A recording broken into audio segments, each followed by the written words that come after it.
Vamos a desarrollar ahora dentro del módulo de neuroradiología el capítulo de las emergencias cerebrovasculares. Lo vamos a dividir en dos partes. En la primera parte vamos a ver los principios generales del ictus, los conceptos básicos y no tan básicos. Y en la segunda parte veremos algunos infartos atípicos multifocales, los simuladores del ictus y entidades cerebrovasculares que se presentan con cefalea. Quiero agradecer a todas estas personas que siempre me ayudan en las presentaciones, buscando fundamentalmente las mejores imágenes. Los objetivos de esta presentación incluyen un rápido recorrido por las estrategias de imágenes disponibles en las urgencias cerebrovasculares. También las imágenes avanzadas, veremos los hallazgos característicos, los simuladores y mencionaremos algunos errores y si hay posibilidades de corregirlos. Esta clasificación está basada en un contexto clínico que obliga a realizar neuroimágenes de urgencia. Las primeras dos incluyen la mayoría de las emergencias de origen vascular y las desarrollaré más o menos en ese orden.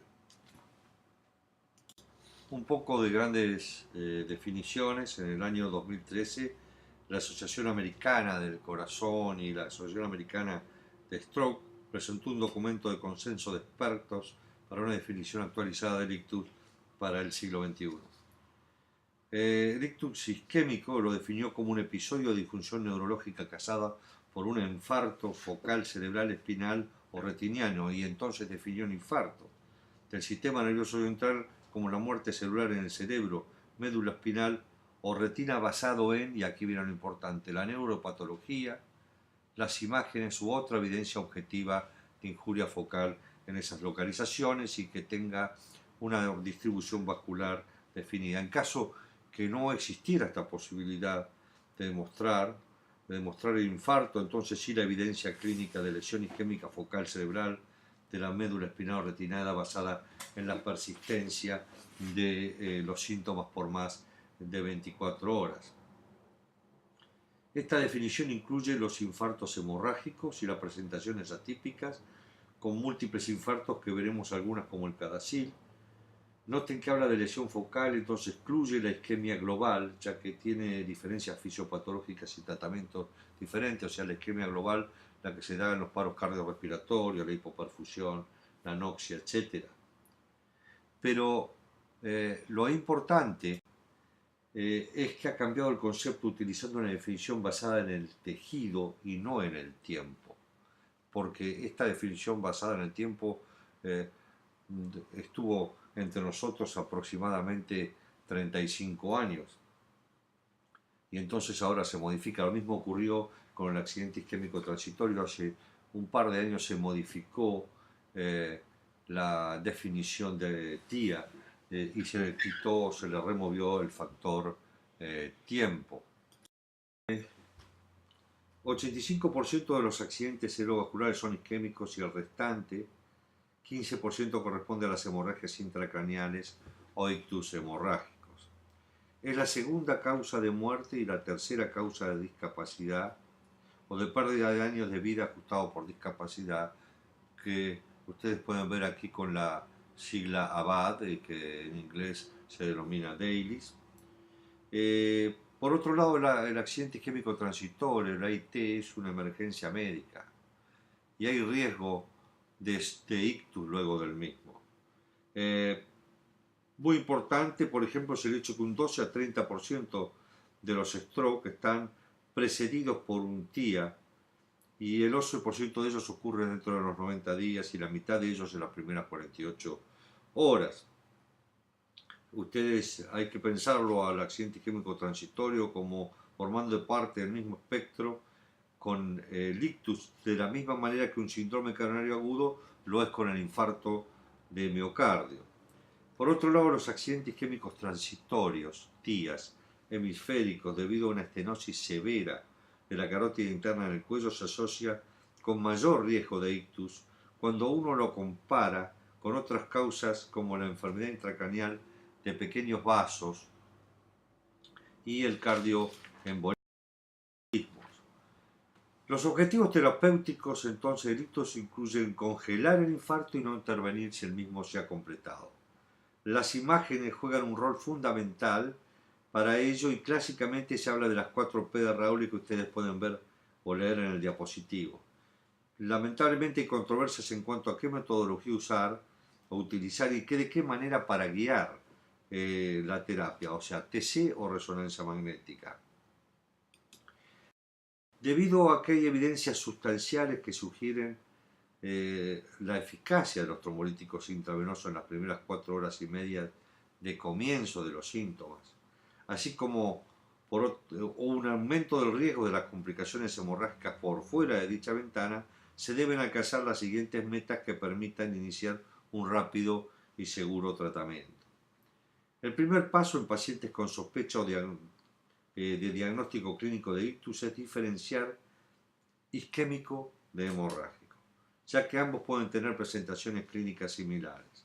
Debido a que la hemorragia es una contraindicación absoluta para terapias de reperfusión y que tanto la terapia con trombolíticos como la endovascular están asociadas con mayor riesgo de hemorragia, el otro objetivo es excluir simuladores para no tratarlos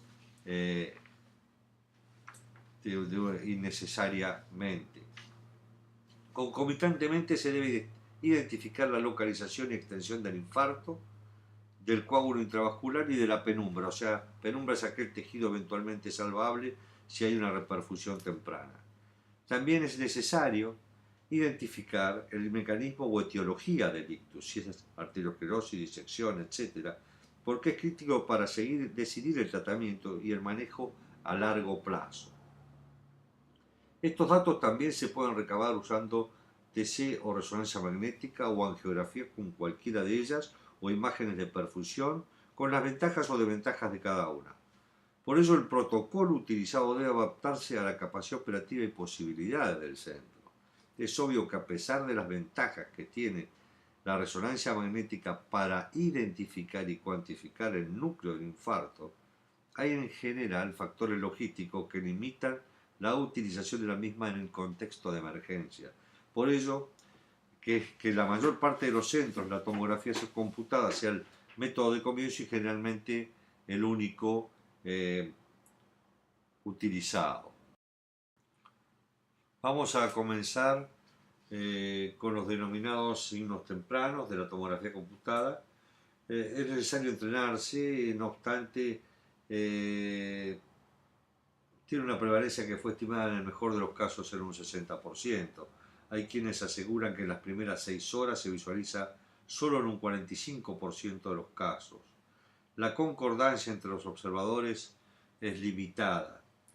Estos signos incluyen la pérdida de la diferenciación de la sustancia blanca y gris, el borramiento o pérdida del asiento insular y el signo de la arteria cerebral media hiperdensa, sus variantes, por ejemplo a nivel de la cintura cerviana, el llamado signo del punto. Bueno, ahí tienen algunos ejemplos en estas imágenes. Lo importante es que ninguno per se es contraindicación absoluta de RTPA, como sí lo es la hemorragia y los infartos mayores, que lo deducimos de la extensión que tenga la hipodensidad en la tomografía computada. Se puede utilizar la escala de Aspect, que después veremos un poco más. El signo de la arteria cerebral media hiperdensa se refiere al aumento de la densidad de un segmento de la arteria cerebral media comparada con el lado contralateral y provocada por la presencia de un trombo agudo. Este signo fue descrito hace muchos años, se ve en el 33 al 50% de los casos, también se lo ha visto en la arteria basilar. La visualización depende de factores técnicos como es el espesor del corte y hay que tener en cuenta que la densidad de los vasos puede variar de un paciente a otro dependiendo del hematocrito, la hidratación, la presencia de calcificaciones, etc. Entonces, digamos que para mencionar este signo se debe estar seguro que la densidad es indudablemente mayor o asimétricamente mayor que en la arteria contralateral. Hay variaciones en la detección de los signos tempranos dependiendo del tamaño del infarto, el tiempo transcurrido desde el comienzo de los síntomas y la realización de las imágenes, así como de los anchos y niveles de ventana utilizados. Ahora, la detección y cuantificación de los signos tempranos con tomografía computada la podemos optimizar. En primer lugar, la visualización puede mejorarse con anchos de ventana estrechos y niveles variables. Se ha visto que la detección del infarto isquémico con tomografía computada se facilita usando esos anchos y niveles de ventana. Aquí pueden observar muy sutilmente a la izquierda o a nuestra izquierda con ventana estándar, pero es obvio que la lesión se acentúa cuando utilizamos un ancho de ventana más estrecha. En segundo lugar, se puede optimizar la visualización de estos signos usando el score de tomografía computada temprano de Alberta, cuya sigla es ASPECT, que provee un método más confiable y objetivo para cuantificar el ictus. Es un score de 10 puntos del territorio de la arteria cerebral media, 10 puntos es una tomografía computada normal y 0 puntos es un compromiso difuso, porque a cada segmento de los que están ustedes viendo en este esquema le resta un punto a 10. Yo les sugiero que para analizar bien este score de Alberta visiten esta página que da un pormenorizado detalle de la misma, y además fueron las que la diseñaron. Hay que tener en cuenta que un score de Alberta o de Aspect menor o igual a 7 predice una pobre evolución, de la misma manera que es un tercio cuando hay más de un tercio de la arteria cerebral media, del territorio de la arteria cerebral media afectada. Y esa pobre evolución la predice con una sensibilidad del 78% y una especificidad del 96%. Entonces, estas serían las tres maneras básicas de optimizar la detección de infarto temprano. Las imágenes de origen del angio-TC tienen mayor sensibilidad para detectar estos cambios isquémicos, pero cuidado, es altamente dependiente del tiempo transcurrido entre la inyección de contraste y la realización de las imágenes. Las imágenes realizadas con la nueva tecnología de adquisición rápida de los tomógrafos multi-slice ocurren muchas veces antes de que el contraste haya transitado el lecho colateral pial y por ende tiende a sobreestimar el tamaño del infarto porque no alcanza a tener la región. La angiotomografía computada de cuello y cráneo es muy importante. Permite identificar candidatos a tratamiento endovascular y puede realizarse sin retrasar la administración del activador del plasminógeno. Es menester realizar una técnica adecuada con optimización del bolo de contraste y de los parámetros técnicos.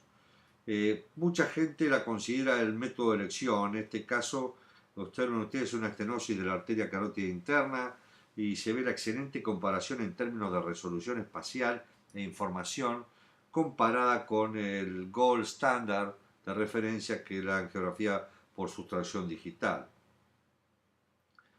Obviamente la resonancia magnética también es muy sensible y específica, pero la angiotomografía se puede hacer a continuación de la tomografía computada sin contraste en pocos segundos desde el arco aórtico hasta el vértex del cráneo, mientras se administra el activador del plasminógeno sin pérdida de tiempo. Otras ventajas se pueden leer en el diapositivo. La angiotomografía computada además es el mejor método no invasivo para identificar oclusiones intracraneales, con 95% de sensibilidad y una especificidad alrededor del 95% también. Cuando hay obstrucciones de las arterias mayores, la circulación colateral es muy importante y se correlaciona inversamente con el tamaño del infarto en la difusión, que es el método más sensible para detectarlo. Noten ustedes que en este paciente con obstrucción de la carótida interna, donde está la flecha roja, y circulación colateral cero, noten ustedes cómo es ese hemisferio comparado con el otro, el gran infarto visible que hay en la difusión, comparado con este paciente de la derecha, con obstrucción de la arteria cerebral media, pero con colaterales suficientes. El infarto es mucho más pequeño, o sea, las colaterales son muy importantes. Se asume que una lesión isquémica con un volumen mayor a 70-100 centímetros cúbicos en la difusión tiene pobre evolución a pesar del tratamiento de revascularización. Pero ya comentamos que la resonancia magnética con excepciones tiene escasa disponibilidad en el contexto de emergencia. Una alternativa sería entonces cuantificar colaterales con la tomografía computada.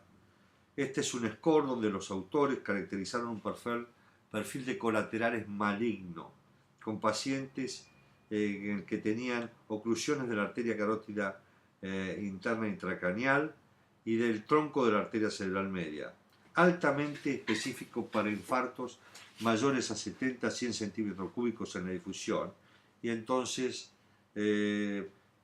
pronosticando una pobre evolución. La importancia del score es que se hace con angiotomografía computada en lugar que con difusión. O sea, nosotros cuando tenemos un score con colaterales o un score cero, nosotros estamos hablando de un infarto que tiene más de 70 a 100 centímetros cúbicos de volumen, y entonces es más de un tercio de la arteria cerebral media, que tiene unos 300 centímetros cúbicos en total, y por ende no va a andar bien espontáneamente y el tratamiento con reperfusión endovascular o endovenosa será en vano. Ahora, en difusión nosotros tenemos otra complejidad. Tenemos la imagen en difusión de la que tanto habitualmente hablamos, que es la DWI, la secuencia madre, que es la secuencia T2 ecoplanar sin difusión, que es la que está en el medio, también denominada B0, y el coeficiente de difusión aparente. Cada una tiene su rol y cada una es importante para detectar la patología. Con una lesión isquémica aguda tendremos hiperintensidad relacionada con el edema citotóxico. Con la imagen T2 también tenemos cierta hiperintensidad que va a influir en la imagen de difusión por un fenómeno que se llama shine-through, o sea que la imagen de difusión brilla a través de este componente T2, pero nosotros podemos anular este fenómeno calculando el coeficiente de difusión aparente, que va a estar libre de este componente T2, y se va a ver entonces hipointenso el edema citotóxico. Es independiente de la potencia del campo y también puede ser cuantificado. Entonces es una manera importante de confirmar y caracterizar totalmente una lesión al mirar todos estos parámetros. En realidad distintos mapas se realizan, pero no voy a hablar específicamente de ellos. Nadie discute hoy que la difusión proporciona la estimación más confiable del núcleo del infarto, junto con la severidad de los síntomas, y la arteria específica que está ocluida es un determinante importante de la evolución clínica y con el tratamiento. La difusión permite reconocer el infarto a los minutos de comienzo de los síntomas con una sensibilidad muy alta, cercana al 100%, y una especificidad que está entre el 86 y el 100%. Es 4 a 5 veces más sensible que la tomografía computada sin contraste, pero a pesar de estas evidencias que soportan que la DWI es muy superior, como comentáramos previamente en un par de ocasiones, hay temas de logística que limitan su uso en el contexto de emergencia. Los datos de algunas pruebas clínicas mencionan que la lesión de difusión revierte en un porcentaje bajo de los pacientes, y que ese porcentaje que revierte de toda la lesión es muy pequeña, típicamente unos pocos centímetros cúbicos. Hay particularidades inherentes, como es la dependencia T2, oscurecimiento y lavado, que se deben tener en cuenta. La dependencia T2 en inglés se dice shine through, oscurecimiento blackout y lavado washout. Es por si lo necesitan buscar en la literatura. Una de las características importantes de la difusión es que es un proceso dinámico que evoluciona a través del tiempo, horas y semanas, y eso nos ayuda a distinguir lesiones viejas de recientes. En un paciente que tiene varias lesiones podemos reconocer aquella que es aguda y está causando los síntomas actuales. Por ejemplo, en el paciente que estamos viendo, la lesión aguda se ve hiperintensa en la difusión, en el DWI, se ve hipointensa en el ADC, en cambio la lesión crónica está por delante de la misma, se observa hipointensa en la DWI y se observa hiperintensa en el coeficiente de difusión aparente y está manifestando agua libre extracelular con gran difusibilidad. Microsangrados crónicos son patrimonio de la resonancia magnética, particularmente en las denominadas secuencias de susceptibilidad. Ellos se definen como pequeños focos redondeados, homogéneos, puntiformes, hipointensos, cuando utilizamos las secuencias que ponderan el T2 estrella. Están asociados a enfermedad de pequeños vasos y de acuerdo a su distribución y la edad del paciente podemos inclinarnos a pensar en un origen hipertensivo o en una angiopatía amiloidea. Son frecuentes en los ancianos sanos y también en pacientes con declinación cognitiva. Estos microsangrados se ha observado que se relacionan con mayor riesgo de hemorragia intracerebral primaria.